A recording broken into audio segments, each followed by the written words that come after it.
اعوذ باللہ من الشیطان الرجیم بسم اللہ الرحمن الرحیم۔ نماز جنازہ کا طریقہ رکوع اور سجود کے بغیر کھڑے کھڑے ہی پڑھی جاتی ہے۔ اس کی 4 تکبیرات ہیں۔ پہلی تکبیر اللہ اکبر کے بعد سورہ فاتحہ اور کوئی ایک سورہ یا چند آیات پڑھی جاتی ہے۔ دوسری تکبیر کے بعد درود ابراہیمی جو ہم نماز میں پڑھتے ہیں۔ تیسری تکبیر کے بعد میت کی مغفرت کے لیے وہ دعائیں پڑھی جاتی ہیں جو نبی صلی اللہ علیہ وآلہ وسلم سے محفوظ، اور چوتھی تکبیر کے بعد سلام پھیر دیا جاتا ہے۔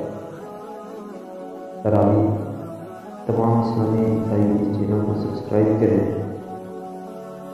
اے اللہ اسے بخش دے اور اس پر رحم فرما اور اسے عافیت دے اور اس سے درگزر فرما، اس کی مہمان نوازی اچھی کر اور اس کی قبر فراخ کر دے اور اسے دھو دے، اس کے گناہ پانی برف اور اولو کے ساتھ اور اس کے گناہوں سے صاف کر دے، جیسے تو نے سفید کپڑے کو میل کچیل سے صاف کر دیا ہے، اور اسے بدلے میں ایسا کر دے جو اس کے گھر سے زیادہ بہتر ہو، اور گھر والے جو اس کے گھر والوں سے زیادہ بہتر ہوں، اور بیوی جو اس کی بیوی سے زیادہ بہتر ہو، اور اسے جنت میں داخل فرما اور قبر کے عذاب سے اور آگ کے عذاب سے بچا۔